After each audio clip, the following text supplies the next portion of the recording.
First I took a 10 into 6 centimeter piece of paper and divide it into 5 parts, which are 2 into 6 centimeter each. Then take 1.5 centimeter from the top and bottom and make 2 lines.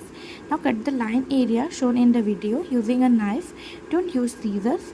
It will look like this. Now fold it from one side like this, and then again fold the other side in an opposite direction like this.